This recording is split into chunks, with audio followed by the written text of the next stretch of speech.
नमस्कार मित्रांनो, मराठी बोली या चॅनलमध्ये तुम्हा सगळ्यांचं स्वागत आहे. तर आज एड लागलं प्रेमाचं या मालिकेचा आजचा भाग खूपच जबरदस्त झालेला आपल्याला बघायला मिळणार आहे. कारण आजच्या भागामध्ये रायाचं प्रेम मिळवण्यासाठी आता सिरियल किलर परीने म्हणजेच गार्गीने मोठा डाव टाकलेला आपल्याला बघायला मिळणार आहे. तर आजच्या भागामध्ये सुरुवातीला आता मंजिरी आपल्या रूममध्ये असते, तेव्हा गार्गी आता हसतच मंजिरीजवळ येते. मंजिरी मंजिरी अगं किती साधी भोळी तू मंजिरी. अगं बघतेस ना, अगं एवढं सगळं झालं तुझ्या डोळ्यासमोर. माझा विशू किती माझ्यासाठी तकतक करत होता ना, हे सगळं बघून मला खूप भारी वाटलं मंजिरी. पण मंजिरी, कसं वाटलं माझं नाटक? नाही म्हणजे भारी नाटक केलं ना मी चक्कर येऊन पडले, बेशुद्ध पडण्याचं नाटक केलं. आणि मग माझा विशू किती घाबरला, माझ्यासाठी तिळतिळ तुटत होता गं. बघितलं त्याचं माझ्यावरती किती प्रेम आहे. त्यावर लगेच मंजिरी म्हणू लागते, बास गार्गी, हे रायाचं तुझ्यावरचं प्रेम नाहीये, आपुलकी, तुझी काळजी, म्हणून तो तुझ्याजवळ बसला होता, तुझी काळजी करत होता. त्यावर गार्गी म्हणू लागते, मंजिरी तू काहीही म्हण, पण माझ्या विशूचं माझ्यावरतीच प्रेम आहे, तुझ्यावर नाही. आणि तो फक्त माझाच आहे. त्यावर लगेच मंजिरी म्हणू लागते, हो अगं तू विसरलीस का? अगं रायाचं तुझ्यावरती कधीच प्रेम नव्हतं, तुझं एकतर्फी प्रेम आहे त्याच्यावरती, हे विसरू नको. त्यावर लगेच गार्गी म्हणू लागते, मंजिरी माझ्यामध्ये आणि विशालमध्ये येण्याचा प्रयत्न करू नको हा. काही झालं तरी विशाल फक्त माझा आहे आणि तो माझाच होणार. मी त्याला तुझं कधी होऊ देणार नाही. त्यासाठी या गार्गीला काहीही करावं लागलं ना तरी चालेल, कारण या गार्गीचं विशूवरती वेडं प्रेम आहे. आधी होतं, आत्ताही आहे आणि यापुढेही असणार आहे. त्यामुळे मंजिरी, एक गोष्ट कान उघडे ठेवू नये. मी आता विशालला बरोबर माझ्या जाळ्यात अडकवणार, आणि नाही माझ्या प्रेमात पाडलं ना त्याला, तर नावाची गार्गी नाही. तेव्हा मंजिरी म्हणू लागते, हो तू माझ्या रायाला माझ्यापासून दूर करणार? माझा राया आहे तो, त्याचा माझ्यावरती किती विश्वास आहे, किती प्रेम आहे ना, हे मला चांगलंच माहिती. तू कितीही त्याला ओढण्याचा प्रयत्न कर, पण तो त्याच्या मिसफायरला कधी बी सोडणार नाही, कारण तो माझा राया आहे. त्यावर लगेच आता गार्गी म्हणू लागते, ठीक आहे, मग बघूया तुझं प्रेम जिंकतंय की माझं. त्यावर मंजिरी म्हणू लागते, ठीक आहे, मग बघूयाच तुझं एकतर्फी प्रेम जिंकतंय की राया मंजिरीचं प्रेम जिंकतंय. चल, चालेल. त्यावर लगेच गार्गी म्हणू लागते, जिंकणार, माझंच प्रेम जिंकणार, कारण विशू फक्त माझा आहे आणि त्याला मिळवण्यासाठी मी काहीही करू शकते. त्याच वेळेस आता शशिकला येते, ए भामट्या पोरी, अगं तुझी आई जशी ना तशीच तू निघाली की. अगं माझ्या राया आणि मंजिरीच्या सुखी संसारात आग लावण्यासाठी आली ना, सोडणार नाही हा. ही शशिकला तुला सोडणार नाही. तुला काय वाटलं माझी मंजिरी एकटी पडली? पण ही शशिकला काकी आहे तिच्यासोबत. आम्ही दोघी मिळून तुझा खात्मा करणार, तुला संपवणार. आणि राया आमचाच आहे आणि त्याचं माझ्या मंजिरीवरती प्रेम आहे, तो तिचा नवरा, एवढं लक्षात ठेव. तेव्हा गार्गी म्हणू लागतो, अरे बापरे, हे तर मला माहितीच नव्हतं शशिकला काकी. त्याच वेळेस आता शशिकला मंजिरीवरती ओरडते, मंजिरी अगं बघतेस ना, मी तुला सांगत होते ही पोरगी आपल्या पाठीत खंजीर खुपसते, ही नाटक करते. पण नाही, तुझा माझ्यावरती विश्वास नव्हता, तुला हिची लई काळजी वाटत होती ना, लई काळजी करून हिला नीट करायचं होतं ना. बघ अगं हिने आपल्याला फसवलंय. आता बोल मंजिरी, आता काय करायचं? मी आता तुझं काही ऐकणार नाही आहे मंजिरी. आत्ताच्या आत्ता आपण रायाकडे जाणार आणि या पोरीचं सगळं सत्य त्याला सांगणार. आता वास, आता हिचा खेळ संपवायलाच पाहिजे. आता लय झालं, पाणी डोक्यावरनं जायला लागले. त्यावर लगेच गार्गे म्हणू लागते, काकू काकू एवढं हायपर नका हो, एवढं टेन्शन घेऊ नका बरं का, आणि जरा हळू बोला, रायाला सांगण्याचा प्रयत्न करू नका. कसं आहे ना, एवढं टेन्शन घ्याल, हायपर व्हाल तर उगाच BP वाढेल, आणि तुमचा जर BP वाढला तर अटॅक येईल की. एकदा अटॅक आलाय की नाही, मग काकू जरा शांततेत घ्या. त्यावर शशिकला म्हणू लागते, येऊ दे, मला अटॅक यायचा आहे ना, येऊ दे, पण मी आज तुझं खरं रूप रायासमोर सिद्ध करणार. बास, आता खेळ संपवणार मी. असे म्हणताच आता लगेच शशिकला आपला मोबाईल आणण्यासाठी जाते. गार्गी मात्र तिकडनं निघून जाते. त्याच वेळेस आता मंजिरी म्हणू लागते, काकू थांब, काकू असा वेडेपणा नको करू ग, तो मोबाईल दे बरं इकडे. तेव्हा शशिकला म्हणू लागते, मंजिरी अजूनही तुला त्या गार्गीची काळजी वाटते? तिचंच पडलंय का तुला? अगं कधी तुझा विचार करणार आहे मंजिरी?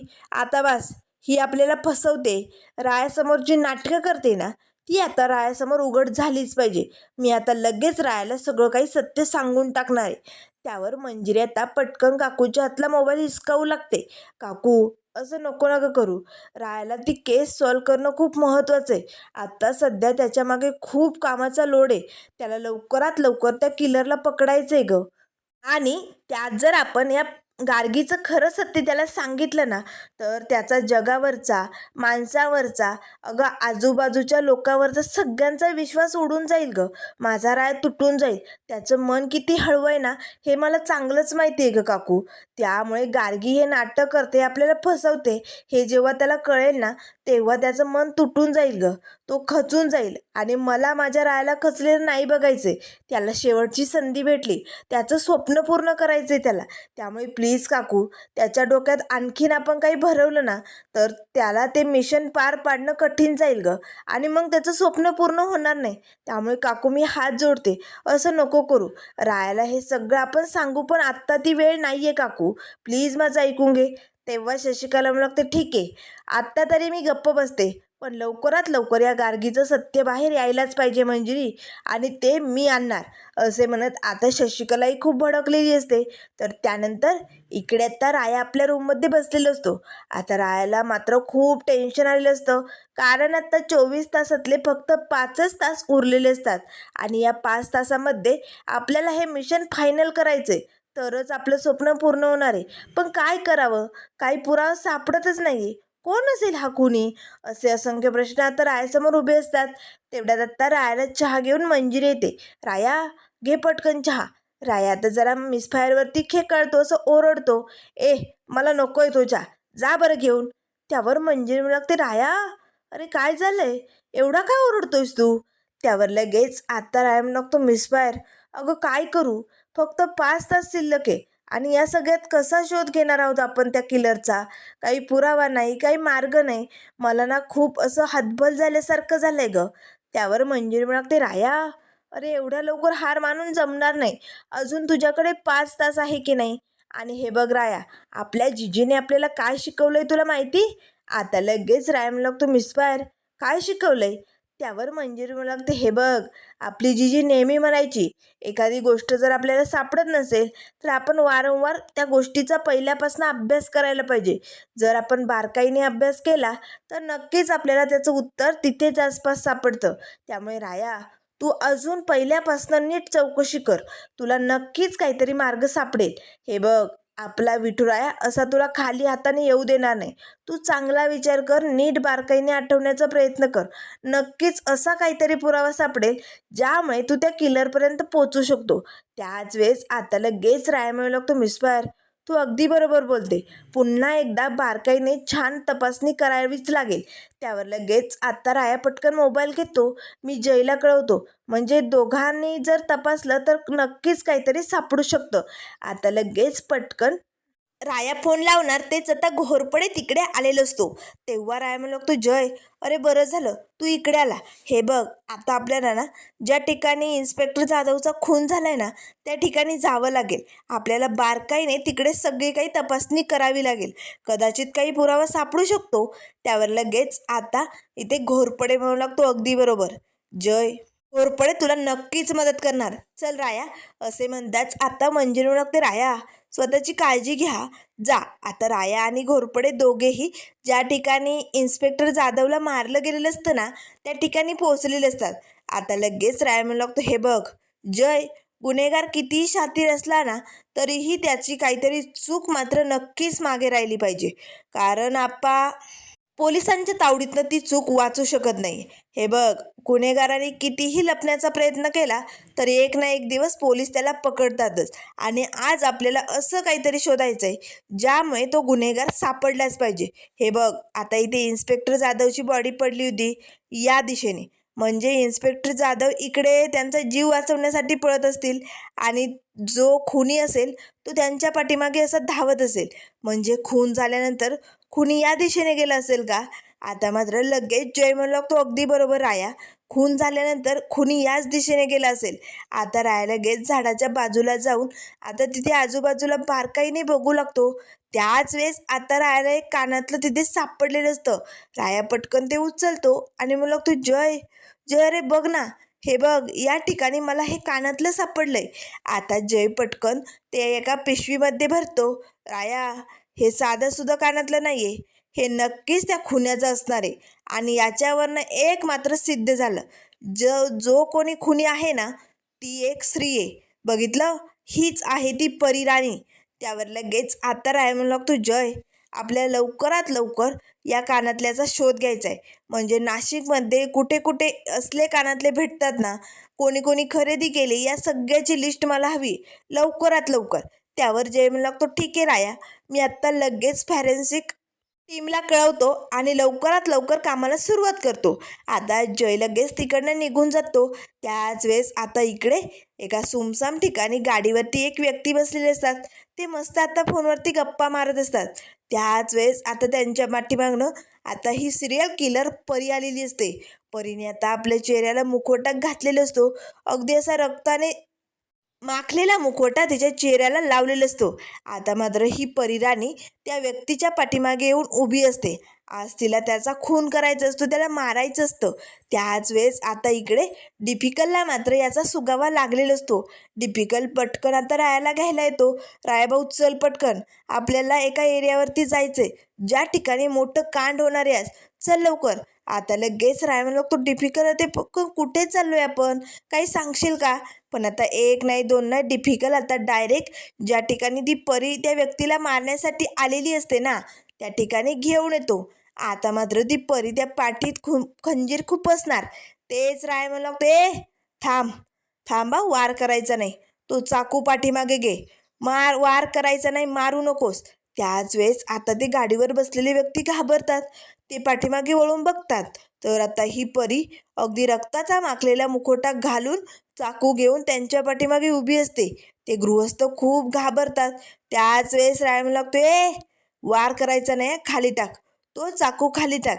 आता मात्र गार्गी हीच आता ही सिरियल किलर परी बनून इथे खून करण्यासाठी आलेली असते. आता राया लगेच पटकन तिचा हात पकडतोय, आजवर लय खून केले, लय बघितलं आता तुझं, आता नाही या, आता मी तुला कुणाचा बी खून करू देणार नाही, कारण आता तुझा पर्दाफाश होणार. काढ तो मुखवटा आणि दाखव तुझा चेहरा, कोण आहेस तू आणि काय एवढ्या लोकांच्या जीवावर उठली, सांग लवकर. आता राया लगेच जबरदस्तीने तिचा चेहऱ्याचा मुखवटा काढण्याचा प्रयत्न करू लागतो. लवकरात लवकर तुझा चेहरा दाखवा. त्याच वेळेस आता रायाने मात्र लगेच त्या परीच्या चेहऱ्यावरचा मुखवटा काढलेला असतो. आता मात्र तिचा चेहरा बघताच राया, डिफिकल्ट सगळ्यांना मोठा धक्का बसलेला असतो. कारण ती परी म्हणजे दुसरी तिसरी कोणी नसून गार्गी असते. आता लगेच रायाला धक्क्यानेच आता शॉक लागलेला असतो. राया मात्र आता गार्गीकडे बघू लागतो. गार्गी, अगो तू इथे काय करतेस? म्हणजे तू परी आहेस का? गार्गी तू ठीक आहेस ना? हे सगळं काय चालू आहे? आणि तू या जागेवरती असला वेश घालून का आली गार्गी? गार्गी एक नाही दोन नाही गप्प असते. त्याच वेळेस आता राया लागतो, गार्गी अगं तुला वेळ लागले का? हे बघ असं का केलं तू? काय इकडे आली होती अशा वेशात? सांग लवकर गार्गी, लवकरात लवकर चल गार्गी इकडनं. त्याच वेळेस आता तिथे पोलिसांची गाडी आलेली असते. आता मात्र पोलिसांची टीम लगेच गार्गीला चाहू बाजूने घेरते. त्याच वेळेस आता इन्स्पेक्टर साहेब म्हणू लागतात, गार्गी खाली टाक, तो चाकू हातातला खाली टाक, हत्यार खाली टाका नाहीतर शूट करू आम्ही. आता लगेच सगळ्या पोलिसांनी इथे गार्गीवरती बंदुकी रोखलेले असतात. आता रायाला काय करावं काही सुचत नाही. तेव्हा रायम लागतो, सर असं नका करू, अहो ही इंद्रायणी मॅडमची मुलगी आहे गार्गी, अहो ती कशी परी असू शकते? नाही नाही नाही, आपला काहीतरी गैरसमज झालाय, ती चुकून इकडे आली असेल हो. हे बघा सर, बंदूक खाली घ्या, शूट करू नका, तिची काही चूक नाही आहे. त्यावर लगेच आता इन्स्पेक्टर साहेब म्हणू लागतात, विशाल भोसले, हीच आहे ती परिराणी जी एवढे मृतदेह आता या नाशिकमध्ये पाडत होती आणि आता तिला पकडलं गेलंय, कारण सगळे पुरावे सांगतायत की हीच ती परी आहे. तेव्हा रायम लागतो, कुठले पुरावे? अहो काय बोलताय सर तुम्ही? त्याच वेळेस आता जय घोरपडे, मंजिरी तिथे धावत आलेले असतात. मंजिरीलाही आता या गार्गीला बघता धक्का बसतो. तेव्हा मंजिरी लागते, गार्गी तू म्हणजे तू एवढ्या लोकांना मारत होती, तू खुनी आहेस गार्गी? आता गार्गी एक नाही दोन नाही गप्पच. त्यावर लगेच आता इन्स्पेक्टर साहेब म्हणू लागतात, हे बघ विशाल भोसले, आमच्याकडे पुरावा आहे. हे कानातलं तुला तिकडेच सापडलं ना ज्या ठिकाणी जाधवांचा खून झाला होता? तेव्हा राय म्हणू लागतो, हो, पण या कानातल्याचा आणि गार्गीचा काय संबंध? त्यावर इन्स्पेक्टर साहेब म्हणू लागतात, आम्ही सगळी चौकशी केली. हे कानातलं गार्गीचंच आहे. तिने कालच ते खरेदी केलं होतं. आता मात्र रायाला धक्का बसतो. नाही गो इन्स्पेक्टर साहेब, काहीतरी गैरसमज झालाय. गार्गी परी असू शकत नाही. त्याच वेळेस गार्गी म्हणू लागते, विशाल, मीच आहे ती परी आणि मी माझा गुन्हा कबूल करते. मीच एवढ्या लोकांचा खून करत होते. आता मात्र रायाला धक्का बसतो. त्याच वेळेस इन्स्पेक्टर साहेब म्हणू लागतात, विशाल भोसले, बघितलं, किलरने स्वतः कबूल केलंय, तीच आहे परी. त्यामुळे प्लीज इन्स्पेक्टर साहेब थांबा, असं करू नका हो, तिचं ऐकू नका. ए गार्गी, तू खोटं बोलतेस ना, सांग लवकर, असे आता राया गार्गीला म्हणू लागतो. त्याच वेळेस आता गार्गी म्हणू लागते, सांगितलं ना विशाल, मीच आहे ती परिराणी, मीच आहे ती खुनी. त्याच वेळेस राय म्हणू लागतो, मिसवायर, अगं गार्गी काय बोलते, तिला समजाव ना गं, असं नको, गुन्हा नको कबूल करू. मला माहिती आहे गार्गी, तू परी नाही आहे. माझा तुझ्यावरती पूर्ण विश्वास आहे गार्गी. ए बघ गार्गी, असं नको बोलू गं, खरं काय असेल ते बोल, खोटं बोलू नको. तेव्हा लगेच आता इन्स्पेक्टर साहेब म्हणू लागतात, विशाल भोसले, तिने गुन्हा कबूल केलाय, त्यामुळे तिला आता आमच्याबरोबर यावंच लागेल. आता इन्स्पेक्टर साहेब गार्गीला लगेच गाडीत बसून तिकडनं घेऊन जातात. तेव्हा आता मंजिरी आणि जय दोघेही रायाकडे बघू लागतात. त्याच वेळेस मंजिरी लागते, राया, राया शांत हो, जास्त टेन्शन घेऊ नको. तर आता इकडे दुसऱ्या दिवसाची सकाळ झालेली असते. सकाळी सकाळी राया आणि मंजिरी दोघेही आता गार्गीला भेटण्यासाठी जेलमध्ये आलेले असतात. आता लगेच राया गार्गीजवळ येतो. गार्गी, हे बघ, तू हा गुन्हा का कबूल केलाय, का खोटं बोलली? तू परी नाही आहे हे मला माहिती आहे. त्यामुळे गार्गी, लवकरात लवकर सांग, का केलं हे सगळं असं? त्यावर लगेच गार्गी म्हणू लागते, विशाल, काय करणार होते मी दुसरं? मी हे सगळं तुझ्या प्रेमासाठी केलं. आता मात्र मंजिरीला राहायला धक्का बसतो. तेव्हा राय म्हणू लागतो, काय, माझ्या प्रेमासाठी? पण का? त्यावर गार्गी म्हणू लागते, कारण विशू, माझं तुझ्यावरती अगदी जीवापाड प्रेम होतं, अजूनही आहे आणि ते शेवटपर्यंत असेल. त्यामुळे तुला तुझं स्वप्न पूर्ण करायचं होतं. शेवटचे 5 तास उरले होते आणि या वेळेत तुला त्या किलरला पकडायचं होतं, तरच तुला तुझी वर्दी भेटणार होती. म्हणून मी हा गुन्हा कबूल केलाय आणि स्वतःला या जेलमध्ये अडकवलंय. तेव्हा राय म्हणलं, तू गार्गी, अगं काय वेडेपणा करून बसली, माझ्यासाठी तू एवढं सगळं केलं. अगं पण गार्गी, तुझ्यासमोर तुझं उभं आयुष्य पडलंय, त्याचं काय? तेव्हा गार्गी म्हणू लागते, काय उपयोग आहे त्या आयुष्याचा? त्या आयुष्यात माझ्या विशूचं प्रेमच माझ्यासोबत नसेल तर ते आयुष्य नको आहे मला. कारण आता तर तू मंजिरीबरोबर लग्न केलंय ना, तू तिच्याबरोबरच सुखी संसार करशील. त्यामुळे मला अजिबात तिकडे राहायचं नाही आहे, मला इथे जेलमध्ये सडायचं आहे. तेव्हा राय म्हणू लागतो, गार्गी, अगं हे सगळं काय आहे? एवढा वेडेपणा माणसाने करू नये. अगं गार्गी, तुला समजत कसं नाही आहे? तेव्हा गार्गी म्हणू लागते, विशू, या गार्गीचं तुझ्यावरती वेड्यासारखं प्रेम आहे आणि तुझ्या प्रेमासाठी ती काहीही करू शकते. त्याच्यासाठी हे तर काहीच नाही आहे, मी तुझ्यासाठी माझा जीव देऊ शकते. आता मंजिरीला मात्र धक्का बसतो. राया मंजिरी गार्गीकडे बघत असतात. तर त्यानंतर मित्रांनो, पुढील भागामध्ये आपल्याला बघायला मिळेल, आता रायाने खऱ्या सिरियल किलरचा शोध घेतलेला असतो. आता मात्र रायाला वर्दी भेटलेली असते.